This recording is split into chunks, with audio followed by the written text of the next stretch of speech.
Hauser, step away from the desk. Hands where I can see them. What are you going to do? Michael Anthony Hauser operated without real oversight for nearly 8 years as an accounts payable manager inside one of the largest tribal gaming enterprises in the country. $24 million and a forged supervisor's signature later, that oversight finally arrived.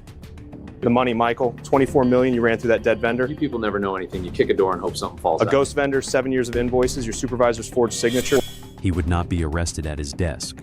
He would drive himself to the federal courthouse in Muskogee, walk in through the front door, and sit down at the defense table wearing a suit he had bought with the money he had stolen. $24,907,436.07. Every cent traced, every invoice forged, every trip to Las Vegas paid for with money that belonged to the Muskogee Creek Nation. And at the center of it all, one dormant vendor profile that no one had thought to close. Before we go any further, I have to ask, how many people at your job have the authority to approve their own payments? Think about it, then drop your answer in the comments. And if you're not subscribed yet, now's the time. We cover accountability cases like this every single week, and this one gets worse the deeper you go. Michael Anthony Hauser was born in 1988 in Tulsa, Oklahoma, and raised in the suburb of Broken Arrow, a bedroom community on the eastern edge of the metro where the Baptist churches outnumber the traffic lights. His father worked in oilfield services. His mother kept the books for a small property management company out of a converted bedroom at the back of the house. Neighbors remembered a quiet kid who was good with numbers and better with computers, the kind of child who would sit at his mother's desk after school and watch her reconcile bank statements the way other kids watched cartoons. He graduated from Broken Arrow High School in 2007 and enrolled at Northeastern State University in Tahlequah, about an hour east, where he declared an accounting major before the end of his freshman year. Professors described him in their evaluations as steady, precise, and easily bored. One instructor wrote that he had a natural feel for controls and reconciliations, and that he asked sharper questions about audit procedure than most of his classmates asked about anything. Another noted that he was, in her words, quiet to the point of invisibility in group work, but the strongest technical student in the room. He graduated in December 2010 with a bachelor's in accounting and a modest GPA, and moved back to Broken Arrow to live with his parents while he studied for the CPA exam and looked for work. His first job was a staff accountant position at a small Tulsa firm that handled bookkeeping and payroll for oilfield contractors. He started at $42,000 a year. He drove a used Toyota Camry with 180,000 miles on it. He ate lunch at his desk. He passed sections of the CPA exam on his own time and paid the fees out of his checking account. In early 2011, an opening came up that would change every year of his life that followed. The Muskogee Creek Nation Gaming Operations Authority Board, the arm of the tribal government that ran what was then a growing network of casino properties across eastern Oklahoma, was hiring a staff accountant in its Tulsa business office. The compensation was better than the firm. The benefits were better than anything a small partnership in Tulsa could offer. The work was steady, and the operation was expanding. He applied on a Tuesday. He interviewed the following Monday. He was hired within 3 weeks. On his first day, he was walked through the back-of-house corridors of a business office that most guests of the tribe's flagship casino would never see. He met controllers and finance directors and internal auditors. He was given a laptop, a badge, and access credentials to the accounting system. He was 23 years old. His starting salary was $58,000 a year. His performance reviews for the first 3 years used words like meticulous, dependable, and quietly capable. He was described as the kind of employee who would work late without being asked, and who never missed a reconciliation deadline. In 2014, he was promoted to senior accountant. In 2016, he was promoted to accounts payable manager. That was the promotion that mattered. By then he had married. His wife was a middle school teacher he had met at a friend's birthday dinner in 2012. They had bought a modest ranch house in a subdivision off County Line Road in Broken Arrow, on a quiet street lined with young trees and basketball hoops. They had 2 children in quick succession, a boy and then a girl.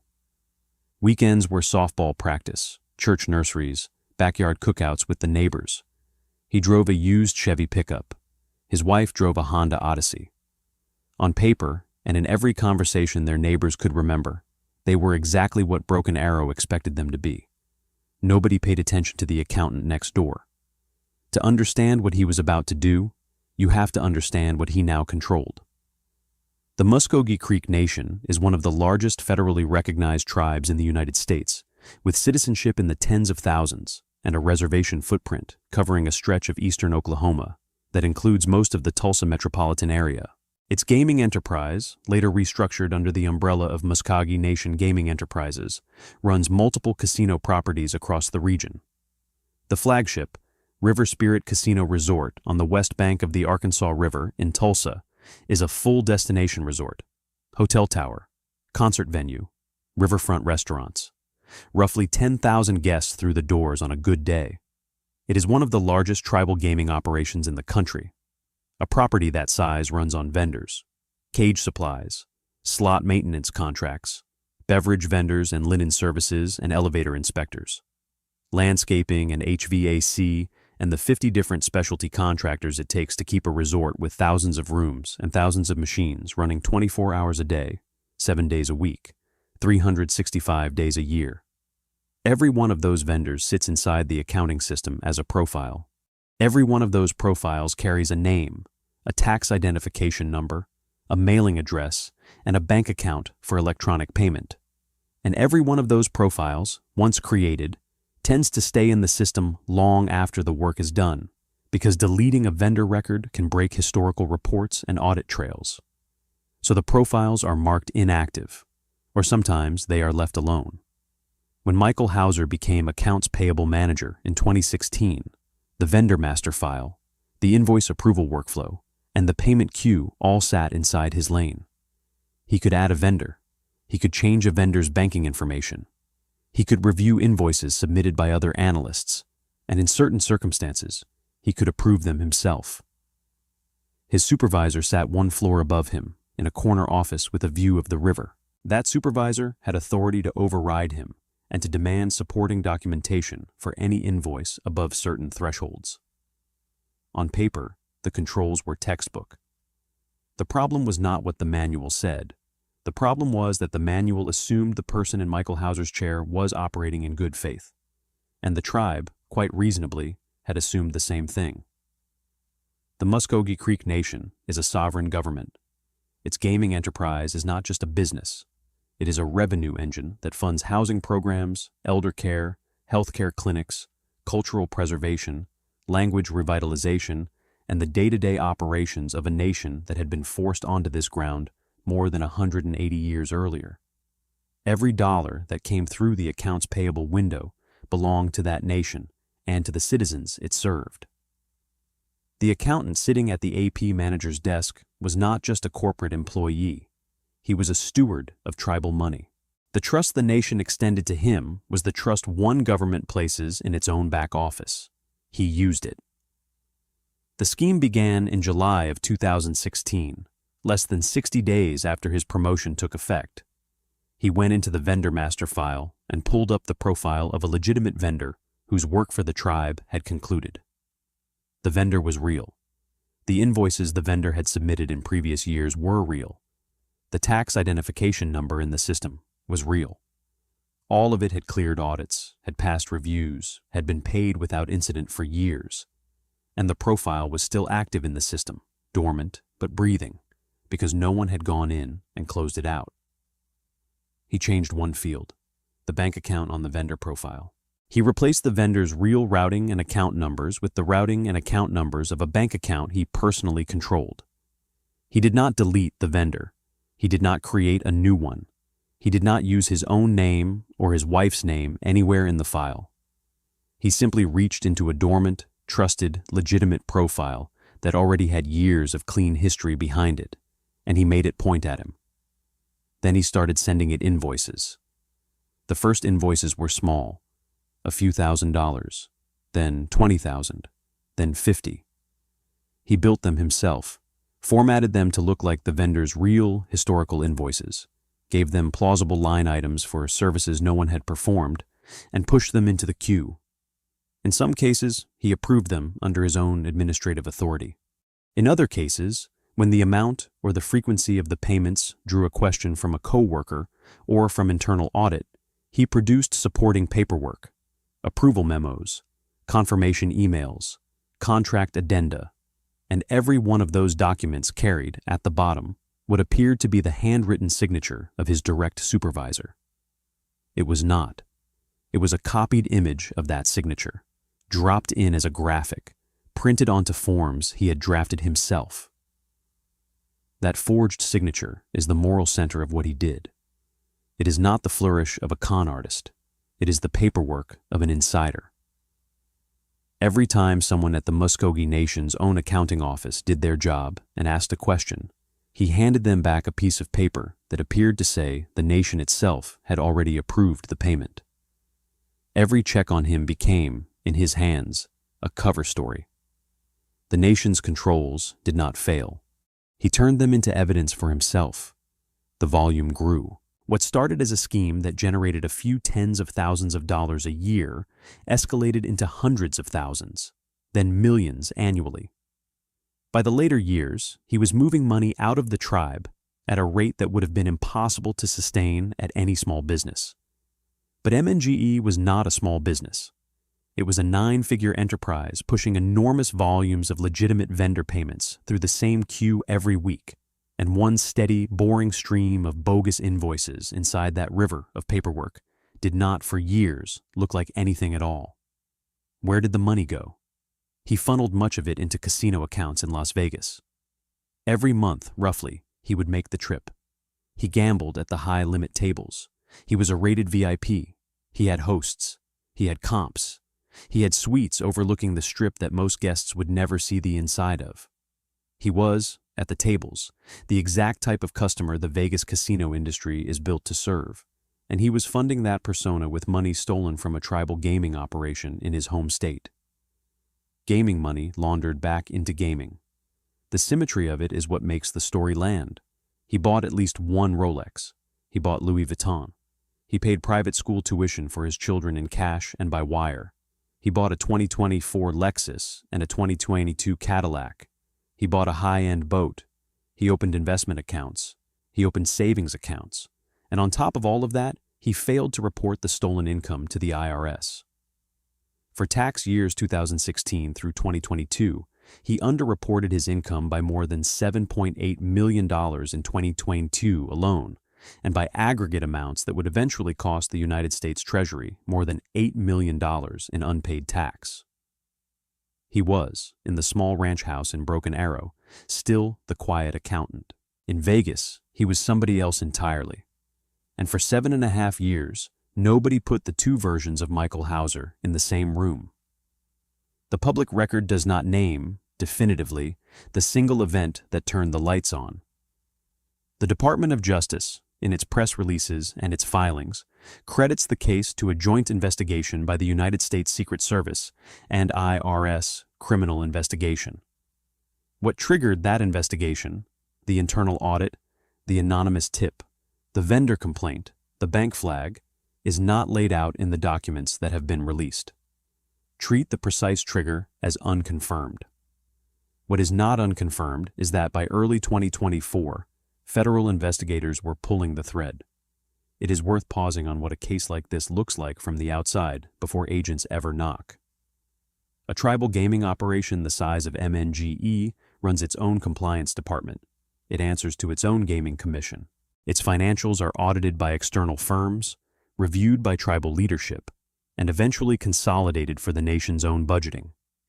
Somewhere in that pipeline, between the invoice queue and the audited financial statement, a discrepancy either got flagged, or a bank alert got reviewed, or a rounding error got questioned by somebody with the authority to ask. And once the question was asked out loud, the ghost vendor at the center of everything had no answer. What the ghost vendor could not explain was simple. Its legitimate work for the tribe had ended years earlier. Its principals had moved on. Its own accounting records, at its own offices, showed no active engagement with the Muscogee Creek Nation. And yet the tribe's books showed the vendor being paid, month after month, year after year, into an account no one at the vendor recognized. Every single invoice in that stream would eventually have to be reconstructed, every approval memo pulled, every supporting document examined under a magnifying glass. And that was when the signature at the bottom of the paperwork stopped looking like a signature and started looking like a photograph. Once the forged signature was identified as forged, the case ceased to be about a vendor and became about a person. There was only one person in the entire accounting operation who had, over the entire 7-year run, been the constant across every one of those documents. Every invoice touched his cue. Every approval memo bore his fingerprint. Every payment ran on his authority. Michael Hauser had, without meaning to, signed every page of his own indictment. He did not know any of that yet. In January of 2024, he was still making the trip to Vegas. He was still walking into the office at 7:45 every morning, still parking in the same spot, still nodding at the same receptionist. His inbox still filled up with the same routine questions from the same analysts. He answered them the same way he always had, with the same forged supporting documents and the same tone of quiet, meticulous authority. The scheme was still running. Somewhere in a federal building not that far away, a warrant was being drafted. When the Secret Service and IRS criminal investigation formally opened the joint case, they came at it from two directions at once. The Secret Service, whose original mandate is financial crime, and which retains jurisdiction over electronic funds, fraud, and forgery, went at the invoice trail. Every one of the bogus invoices pulled from the APQ was matched against the underlying vendor's real work history. The absence of real work was documented service by service, line item by line item. The bank account that had received the payments was subpoenaed. The account holder was Michael Hauser. The address on file was his home address in Broken Arrow. The signatures on the account opening documents were his own. We are about to walk into the courtroom on this one, and I want you here for it. If you have made it this far, you already know this channel does not look away from these stories. Subscribe if you have not, and share this video with somebody who thinks internal controls always work. They do not without someone actually watching. IRS criminal investigation went at the money. Casino win-loss statements are legally required records, and the Vegas properties where Hauser had gambled kept detailed rated play histories on him. Those histories told the story of a customer whose losses at the tables were, over the span of years, well into the 7 figures, and whose reported taxable income on his federal returns could not possibly have supported it. Every time he had wired money into a casino account, the wire went into evidence. Every luxury purchase went into evidence. The Lexus, the Cadillac, the boat, the Rolex, the Louis Vuitton, private school tuition payments, investment account contributions, savings account transfers. Line by line, agents built a spreadsheet of a life that could not, on its face, be paid for by a man drawing an accounts payable manager's salary at a tribal gaming operation. And then they matched the two spreadsheets, the invoice trail and the money trail, and found that they were mirror images of one another. Bogus invoices in, Vegas chips and luxury goods out.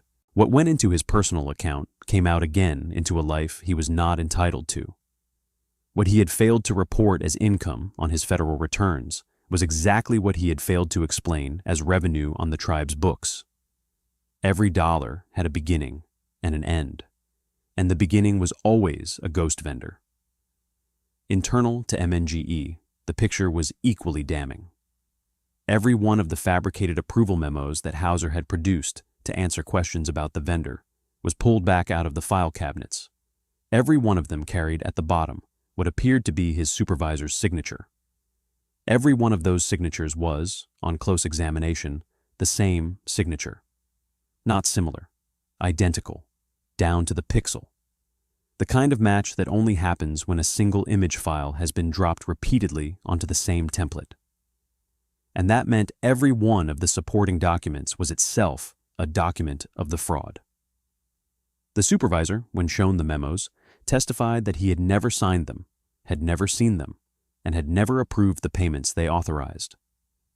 Co-workers who had asked Hauser about specific invoices over the years and had been shown the paperwork remembered his manner as calm, unhurried, and almost bored. He would produce the memo. He would answer the question. He would go back to his queue.